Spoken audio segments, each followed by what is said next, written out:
हाँ तो प्रिय विद्यार्थियों, आज हम संतों के जो बारे में पढ़ेंगे वो हैं लालदास जी और धन्ना जी।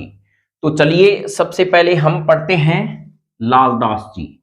लालदास जी लालदास जी के बारे में जो महत्वपूर्ण परीक्षा में प्रश्न पूछे जाते हैं कंपटीशन में, और वो किस प्रकार के आते हैं आप खुद मिलान करके देख लेना कि वास्तव में ही प्रतियोगी परीक्षाओं में हमने जो प्रश्न याद किए थे वो इसी कंटेंट के अंदर है। और कुछ ऐसे प्रश्न हैं जो आप सोच सकते हो कि वास्तव में ही ऐसे भी प्रश्न आते हैं। बिल्कुल, यहां पर हम शुरुआत करते हैं लालदास जी के बारे में।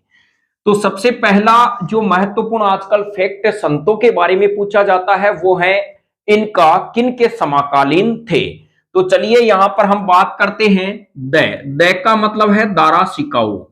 दारा सिकाओ के ये समकालीन थे। और से का मतलब होता है सहजा, सहजा के समकालीन। तो ध्यान रखें यह लालदास जी किन के समकालीन थे?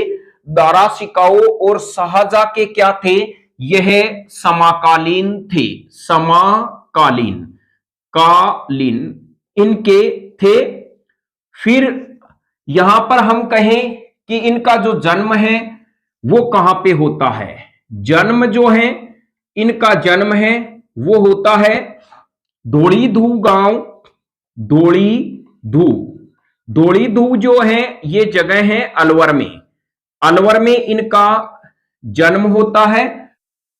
मृत्यु जो है वो होती है नंगला गांव में, नंगला गांव। और यह जो नंगला गांव है यह है भरतपुर में, भरतपुर में है। बहुत ही महत्वपूर्ण लाइन है इनकी मृत्यु के बारे में, यानी डेथ कहां पे होती है। तो ध्यान रखें इनकी मृत्यु जो है वो नंगला गांव में होती है। और इनकी समाधि कहां बनी हुई है? समाधि इनकी बनी हुई है शेरपुर में, शेरपुर। और यह है अलवर में, क्योंकि यह अपनी अधिकांश कर्म स्थली है वो अलवर को ही बनाते हैं। अधिकांश जो कार्य है वो अलवर में ही करते हैं। तो इनकी मृत्यु तो होती है नंगला गांव भरतपुर में, इनकी समाधि शेरपुर अलवर में है, इनका जन्म धोड़ीधू अलवर में होता है। अब ये जो लालदास संप्रदाय की स्थापना है वो कैसे करते हैं? तो चलिए यहां पर हम समझते हैं कि ये लालदास जी क्या है कि तिजारा गांव में क्या होते हैं। यह महत्वपूर्ण लाइन है तिजारा। तिजारा जो जगह है वो मित्रों अलवर में है। अलवर में यह गदन चिश्ती के संपर्क में आते हैं, गदन चिश्ती के संपर्क में आते हैं, यानी गदन चिश्ती के संपर्क में आते हैं और लालदास संप्रदाय की स्थापना करते हैं। लालदास संप्रदाय की स्थापना करते हैं, यानी गदन चिश्ती के संपर्क में आते हैं। गदन चिश्ती जी इनके विचारों से बहुत प्रभावित होते हैं और वो कहते हैं कि लालदास जी आपके विचार बहुत अच्छे हैं और आप अपने और ग्रुपों को फैलाइए, अपने विचारों को फैलाइए। तो ये इनकी बात मान लेते हैं और लालदास संप्रदाय की स्थापना कर देते हैं। तो गदन चिश्ती से मुलाकात किनकी होती है? लालदास जी की इनकी मुलाकात होती है। और सबसे बड़ी बात यहां पे ध्यान रखना, इस संप्रदाय को ग्रहण करने वाले लोगों को ये गधे पर बिठाते हैं, यानी गधे पर काला मुंह करके, काला मुंह करके बिठाते हैं, काला मुंह करके बिठाते हैं तथा फेरते हैं, यानी चक्कर लगाते हैं, फेरते हैं। यह क्यों किया जाता है? अभिमान को समाप्त करने के लिए। तो ध्यान रखें यह गधे पर काला मुंह करके उनको चक्कर इसीलिए लगाते हैं प्रिय मित्रों, क्योंकि यदि कोई व्यक्ति संप्रदाय को ग्रहण करता है तो उसके ये घमंड नहीं रहे कि मेरे पास में यह पद है, मेरे पास में यह प्रॉपर्टी है, मेरा नाम यह है, फलाना ढीकड़ा जो भी है ये भूल जाए। क्योंकि जब इतना कुछ हो जाता है इसका मतलब उस व्यक्ति का अभिमान तो अपने आप ही क्या हो जाता है? खत्म हो जाता है। ये बात ध्यान रखना। गधे पर काला मुंह करके बिठाने वाले संप्रदाय कौन से माने जाते हैं? लालदास संप्रदाय माने जाते हैं। अब यहां पर हम कहें कि इनका जो मेला लगता है वो कब कब लगता है, तो चलिए यहां पर आप नोट कर लीजिए। तो हमें पता है लाल है, यानी लाल दास जी हैं, लेकिन यहां पर हम क्या करेंगे, इन मेले को याद करने के लिए हम कह सकते हैं एक आम याद रखना प्यारे बच्चों। आम वैसा तो पीला होता है, लेकिन लाल भी हो सकता है, हरा भी हो सकता है, नीला भी हो सकता है, क्योंकि साइंस है, टेक्नोलॉजी की कमी नहीं है। जेनेटिक जो आनुवांशिक जो फसलें आती है वो किसी भी प्रकार से तैयार हो जाती है।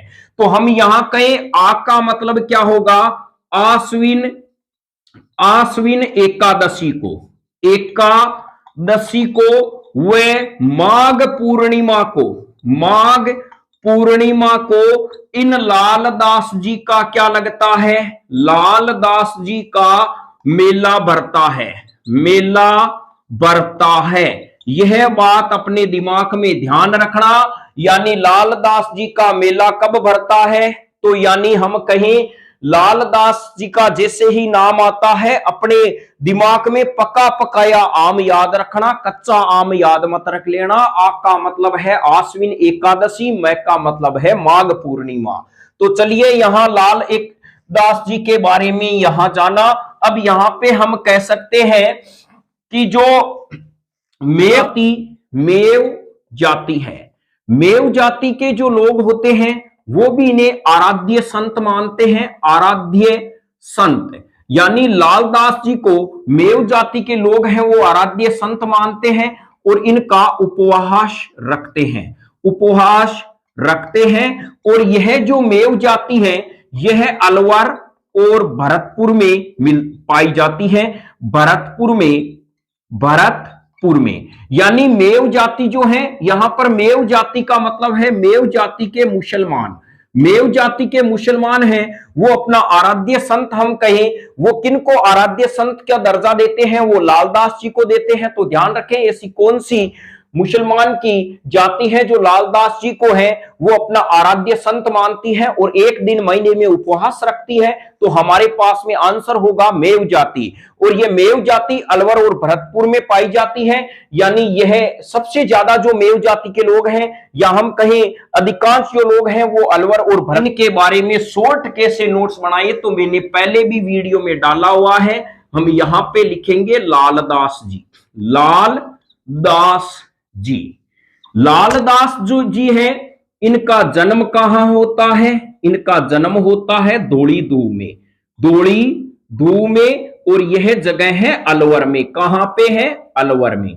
इनकी जो समाधि बनी हुई है, यानी समाधि जो बनी हुई है वो कहां पे है, शेरपुर में, शेरपुर में। यह जगह भी है अलवर में। और इनकी जो मृत्यु कहां पे होती है, इनकी मृत्यु होती है नंगड़ा में, नंगड़ा गांव है और यह है भरतपुर में, भरतपुर में। और यह बहुत ही महत्वपूर्ण प्रश्न है, बहुत बार कंपटीशन में आ चुका है और आने की संभावना है, नंगड़ा गांव। फिर हम कहें यह किसके समकालीन थे, समकालीन, यह समकालीन थे दारो सिकाओ, दारा सिकाओ, सिकाओ व शेरशाह के, यानी शाहजहां के, शाहजहां के क्या थे, यानी समकालीन थे। और इनके मेव जाति मानते हैं। अब यहां पे कहें इनका जो मेला है वो कब लगता है, तो मेला भी हम ध्यान रख सकते हैं। इनका मेला प्रिय मित्रों लगता है, यहां पे आप आम शब्द याद रखना, दो चीज याद रख लेना, आश्विन पूर्णिमा, आश्विन पूर्णिमा और माघ एक, माघ यानी आश्विन एकादशी, एकादशी जो है वो, और माघ पूर्णिमा को इनका क्या लगता है, मेला लगता है। और ये क्या करते हैं, एक बात मुझे बताइए, ये गधे पर काला मुंह करके बिठाते हैं, काला मुंह करके बिठाते हैं, बिठाते हैं। यानी जो इस संप्रदाय को ग्रहण करना चाहता है पहले ये काम करना पड़ेगा, फिर टोकन कटेगा, फिर आप इस संप्रदाय को ग्रहण कर सकते हो। क्यों, अभिमान को खत्म करने के लिए ये किया जाता है। और इनकी जो मुलाकात है वो तिजारा में किससे होती है, तिजारा में ये क्या करते हैं, गदन चिश्ती से मिलते हैं, गदन चिश्ती से मिलते हैं। और यहां पे अपनी लालदास संप्रदाय की स्थापना करते हैं, संप्रदाय की स्थापना करते हैं। यह बात बहुत ही महत्वपूर्ण फैक्ट है। बहुत बार तिजारा में कौन से संप्रदाय की स्थापना हुई थी? लालदास संप्रदाय की स्थापना हुई थी। तिजारा कहां पे है? तिजारा है अलवर में। कहां पे है? अलवर में। तो यह ध्यान रखें, यह थे लालदास जी के बारे में महत्वपूर्ण फैक्ट। अब चलिए हम चलते हैं धन्ना जी को पढ़ते हैं। तो यहां पर इस प्रकार से आप नोट्स बनाते हो तो आपके आसान से समझ में आ जाता है और आप रिवीजन भी कर सकते हो। तो चलिए अब हम जो नेक्स्ट जो संत हैं उनके बारे में पढ़ते हैं। धन्ना जी, धन्ना जी हैं। इनका सबसे पहले हम नाम देखिए, इनका जन्म है ध का मतलब धुवल गांव, धुवल गांव है। और ये धुवल गांव कहां पे है? टोंक में है। पहले तो ध से ध हमने पकड़ लिया, फिर हम कहेंगे एक नाम ध्यान रखना, धन्ना जी हैं। उनको आप जाम्बो जी हमने संत पढ़े थे, उनके बारे में थोड़ा सा आप बताओ। इनका जन्म होता है 1451 में। 1451 में होता है कृष्णा जन्माष्टमी को। कृष्णा जन्माष्टमी को इनका जन्म होता है जाम्बू जी का। यह बात आपको याद रहनी चाहिए। अब हम कहें धन्ना जी के बारे में देखते हैं तो ध्यान रखना, इन दो का मैं कंपैरिजन करके आपको बताता हूं। मान लीजिए जम्बो जी हमने पहले पढ़ा तो ये ए अल्फाबेट में, धन्ना जी अब मैं बता रहा हूं तो बी। तो यहां पे मैं कहूं जन्म, यहां पर ये जो 5 है यहां ले आएंगे तो इनका जन्म होता है 1400 यानी 15 में। 1415 में इनका जन्म होता है। कब होता है? बी का मतलब है दो पक्ष होते हैं, एक शुक्ल पक्ष होता है, एक कृष्ण पक्ष होता है। तो हम यहां पे कहेंगे बी का मतलब है बैसाख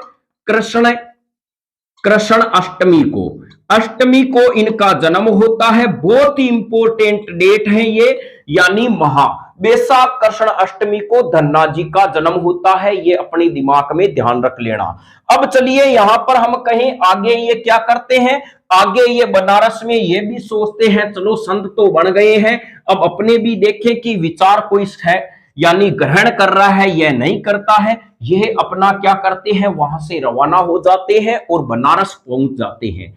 कहां पहुंच जाते हैं? बनारस। और बनारस में क्या करते हैं? इन्हें पता है रामानंद के पास में जाते हैं, रामानंद जी के पास में जाते हैं। यानी बड़ों को सम्मान देंगे तो हमें भी सम्मान मिलेगा। ये बनारस में जाके रामानंद जी से मिलते हैं और रामानंद जी के क्या है? यह शिष्य हैं। तो ध्यान रखें, यानी प्रश्न महत्वपूर्ण है। रामानंद जी से धन्ना जी कहां पर मिलते हैं? तो बनारस में मिलते हैं। अब हम कहें कि इनका मतलब क्या है? रामानंद जी के शिष्य, ध्यान रखना, रामानंद जी के पास ये धन्ना जी जाते हैं और कहते हैं मैं आपका शिष्य बनूंगा। तो रामानंद जी कहते हैं भाई एक बात तो बता दे, तू दारू आरू तो नहीं पीता है? तो रामानंद जी को धन्ना जी कहता है मां कसम मैंने कभी दारू को हाथ न लगाया और आप मुझे प्रूफ के साथ में बता दो मैंने कद पीरे। और यह शब्द ये कंपटीशन में बार बार आता है, वेरी वेरी इंपॉर्टेंट है। तो रामानंद जी कहते हैं मेरे पास प्रूफ तो नहीं है, लेकिन एक बात ध्यान रखना, मैं तेरे पे विश्वास करके तुझे अपना शिष्य बना लेता हूं। तो चलिए अब हम कहें इसका मतलब क्या है? इसका मतलब है कबीर रामानंद जी के शिष्य थे। ध का मतलब धन्ना जी का यानी किन के शिष्य थे? यानी हम कहें रामानंद जी के, यानी रामानंद जी के शिष्य थे। पीपा जी किसके शिष्य थे? रामानंद जी के थे। और यानी रेदास किसके शिष्य थे? रेदास जी भी आएंगे। मन चंगा तो कठौती में गंगा, तो यह भी वर्ड इन्होंने बोला था, आगे हम समझेंगे। तो बताइए प्रश्न में विकल्प आता है निम्न में से रामानंद जी के शिष्य कौन नहीं थे? तो हमें यह पकड़ना है, ये लाइन आ जाए इनमें नहीं है तो नहीं थे।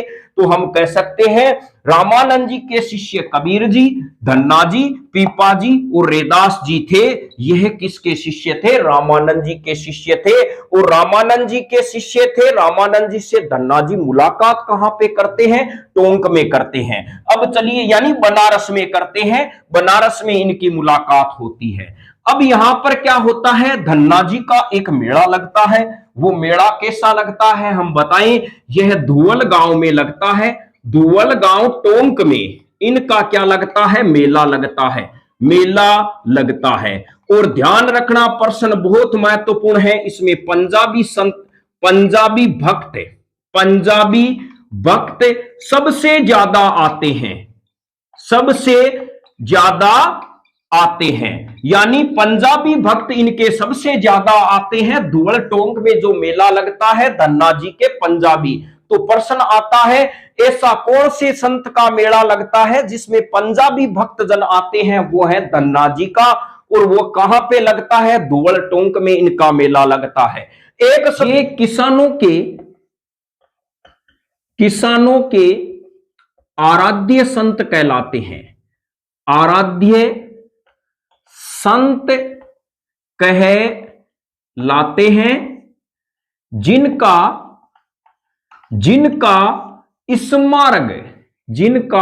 स्मारक जोबनेर जयपुर में बना है, जोबनेर जयपुर में बना है।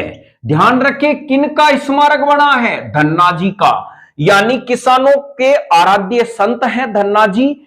इन धन्ना जी का जो स्मारक है वो जोबनेर जयपुर में बना है। यह बहुत ही महत्वपूर्ण लाइन है। तो यहां पर आप धन्ना जी के बारे में यह ध्यान रखें, किसान इनसे प्रभावित होते हैं, इनके विचारों से, और अपना क्या कर लेते हैं, यानी यह इनके साथ में जुड़ जाते हैं और इनको आराध्य संत की उपाधि देते हैं। तो किसानों के आराध्य संत कौन कहलाते हैं, धन्ना जी कहलाते हैं। यह बात अपने दिमाग में ध्यान रख लेना, बहुत ही महत्वपूर्ण यह लाइन है।